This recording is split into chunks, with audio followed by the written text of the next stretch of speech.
Cam was this small-time flag football player playing in intramural league, and out of nowhere, he made the jump to become a high school star. He became a hope for a town. He became a symbol of inspiration. He became a football god. He went from nothing to something.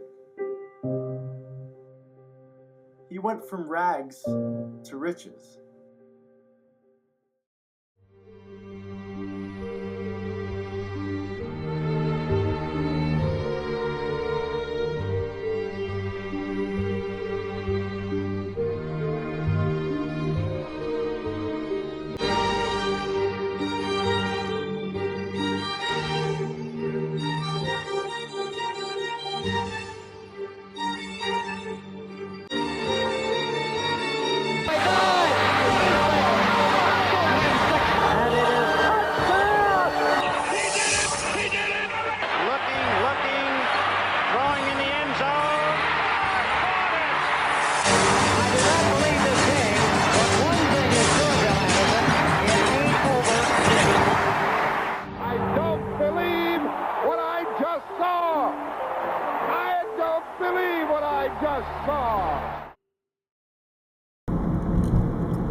Just how I remembered it.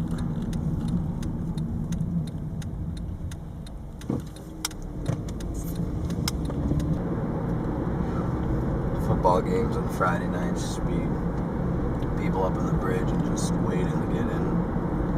Parking lots would fill up.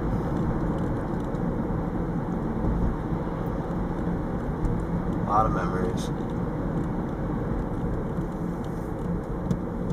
That's the field there. We used to go out there and play everything. That's where flag all began.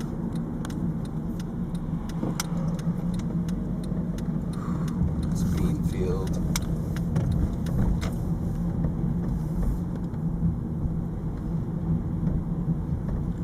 Just come out of the doors after school and come out here.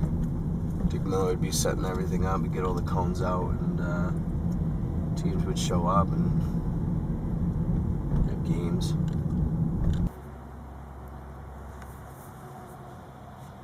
A lot of memories on this field. You know, every week we'd go out there and we'd be checking the schedule. We'd be badgering Dick Miller. You know, what we look forward to every week was stepping out there, the house that Cam Calato built, and, you know, playing the game we love. Came out here, had a pretty good squad, young guys. You know, I was small back then. I didn't have I wasn't very big. You know, it was that jump from freshman to sophomore year that, you know, we really saw Cam's improvement. And physically, I mean, he had that growth spurt. It was probably, you know, he went from 5'8", $135 to I'd probably say 6'2", $145. So, you know, he really stretched out. And with that came a big cannon. You know, man, he could throw the pigskin a mile. He could absolutely hit you anywhere on the field. You know, you had people sort of half-assing it on the other teams, kind of joking around, but he was on a whole nother level. What was it like to coach Cam Calato? Simple, really. I just had to show up, and he would take care of the rest. Cam is the best quarterback to ever put on a set of flags.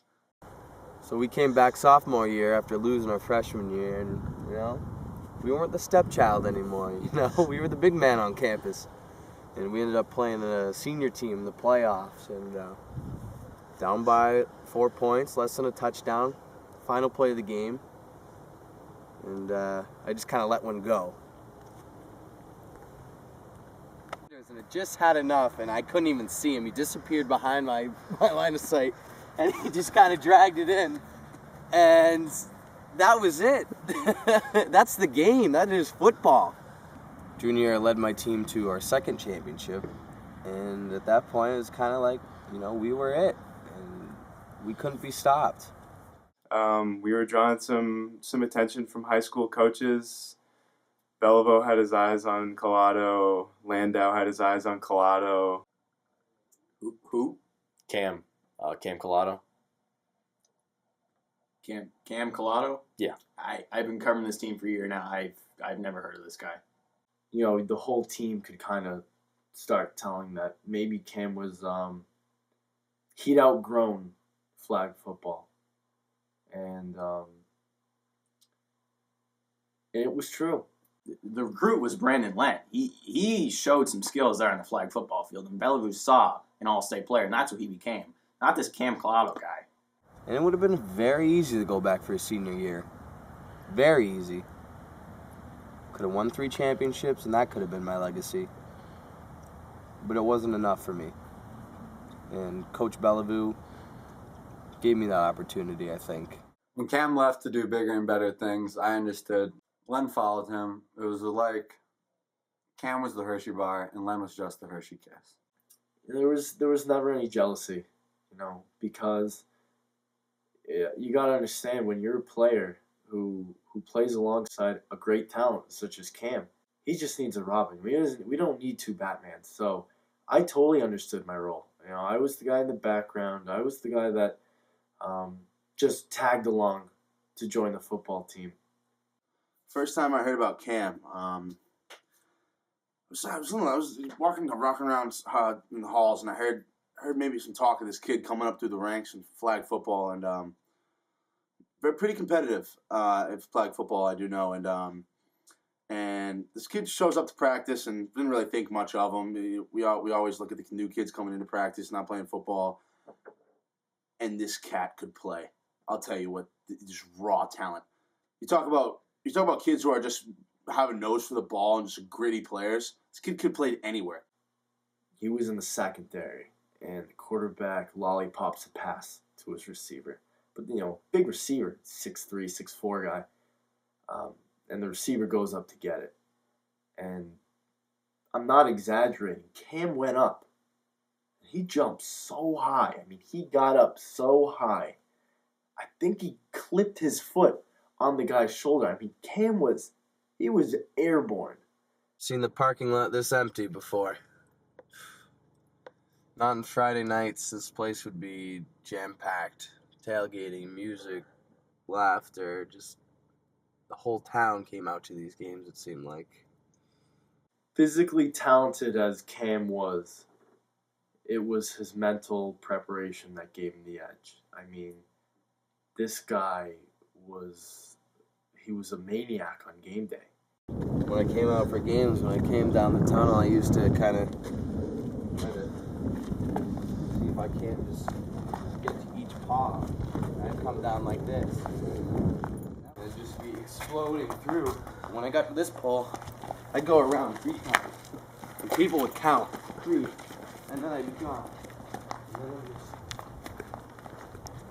And then I come up to these toes here, and it's just keeping my knees together, going back and forth, and people would count, and I'd come back in here, and I'd just kind of do one of these, and that's what I would do. You're not talking about that jackass that had that weird pregame ritual. He made a mockery of my alma mater.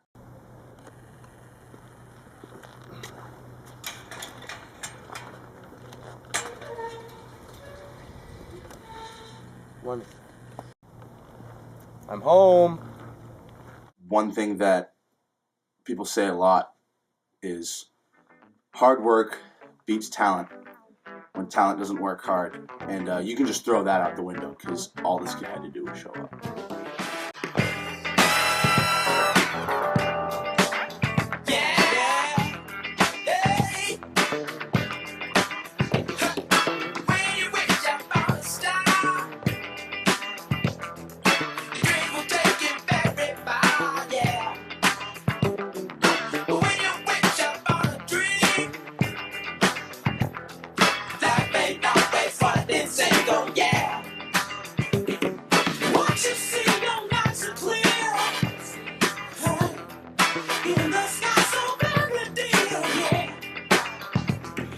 Shining star, no matter who you are, shining bright to see what you can truly be, what you can truly be.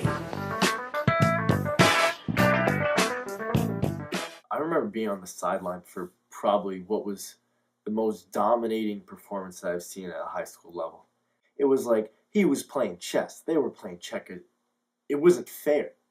And I remember thinking to myself, God, he is a man among boys. He literally was a man amongst boys. He was an 18-year-old kid. He was an adult. He was playing these freshmen, sophomores in high school. I don't even know if they'd passed driver's ed yet. You know, kind of sticking those pads on. It was kind of like, this is the big boys game now. You know, there's no flags in my hips, and I felt it from the start. Yeah, about halfway through the year, Portsmouth happened. I stepped off the bus, and it was palpable. You know, the Portsmouth's 50 miles away from the jungle, and you could feel the energy that he was bringing. They were trying to run sideline to sideline with him, read option, spread, fly routes, beetle bob. Everything was clicking, and then it happened. Do I remember it? I remember it like it was yesterday. Calato drops back. He sells at the screen hard, and down he went. They saw 16 go down, and you could hear a pin drop. You know, some people ask themselves, where were they when JFK was assassinated? Most people ask me, where was I when I heard that Cameron Calato went down?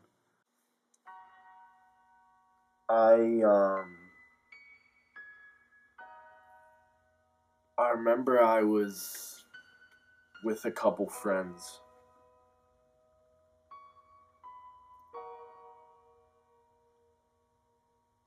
And we were just hanging out, and the phone rang, and it was Coach, and he told me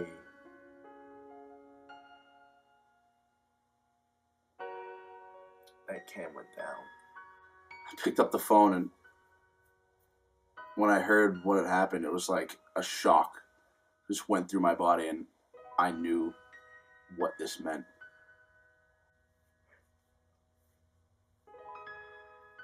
You know, I got the text that Cam went down, and thinking, I just wouldn't be the same.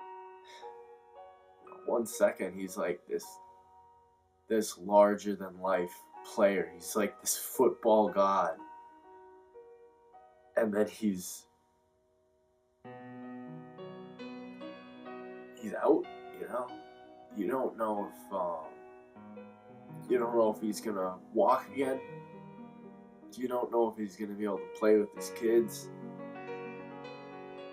You don't know if he's gonna be there next game. It was a hairline fracture. It was on his wrist. It wasn't even his throwing arm. The doctor said it would heal fine, and they still put a cast on it. It wasn't that big of a deal. And I was walking down the street one day, and I saw a father and son kind of going down and kind of playing catch with the old pigskin. And they saw me, and they kind of acknowledged me. We usually would come up and ask for my autograph, and I kind of looked at the young boy, and I said, "Toss me the ball." And he was about to, and he brought it back here, and just before he was about to throw it to me, his dad said, "No, son. No."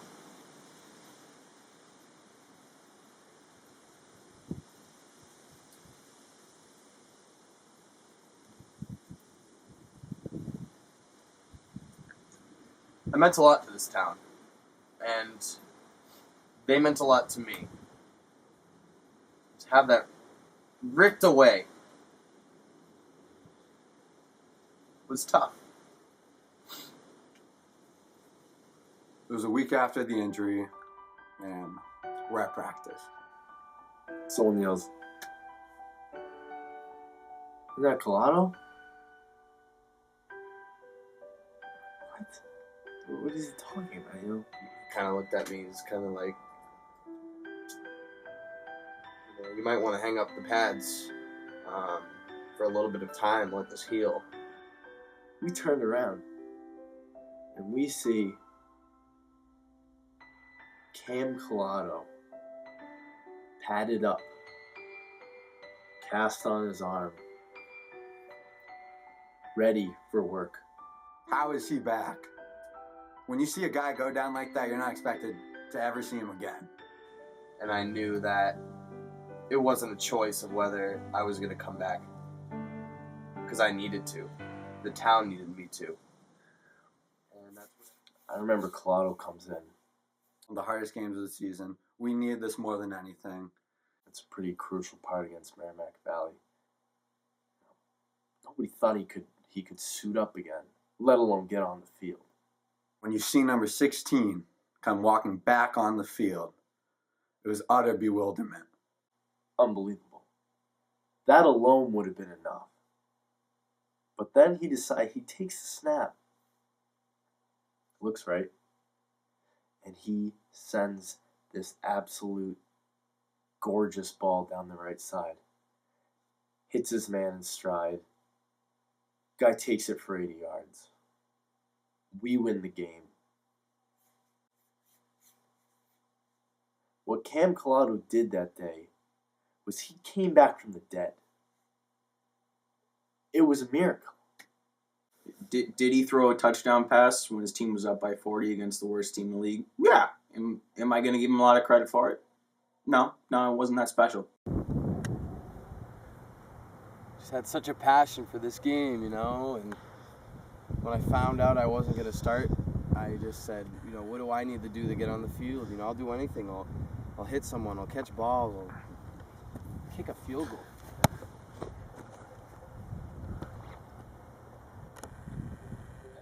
I felt like once he stepped on the field, the wheel was being reinvented. I was learning things from a different perspective. And to watch him unfold the things that he did was truly, truly remarkable. You know, being a coach for a long time, you realize that guys like Calato don't come around, ever. When he threw that touchdown,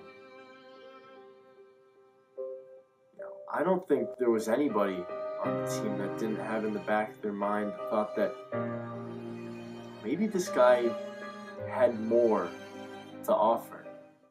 You know, See the family throwing the football over there. Can't help but wonder, did he pick up that ball because of me? Am I the reason that he picked up that ball and said, Dad, you know, can I be like Cam Calato? Can I do it?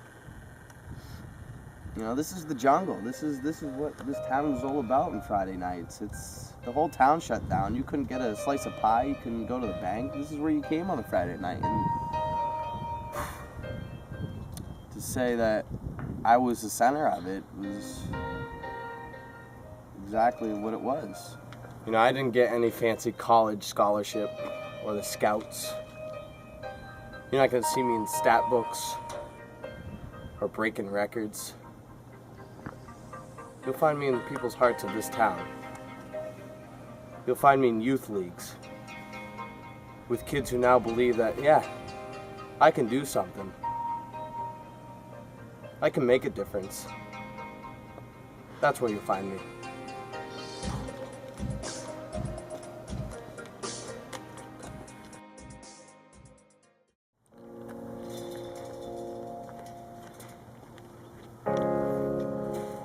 To have the chance to play with that caliber of a player, what he meant not only to the Sabres but to the entire Souhegan community, that's special.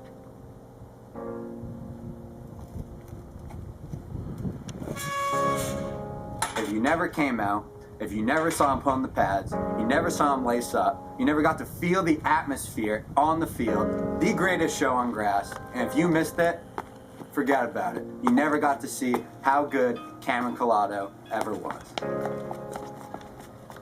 He was below average at best. I mean, we're talking about New Hampshire D3 high school football. There's no story here. There's not a day that goes by when I don't wake up and think, why me? And why not Calato? You know, when I'm the one out there, and he should be the one out there. people always ask me the same thing. Was he really everything they said he was? My answer is always the same. He was more. He was more.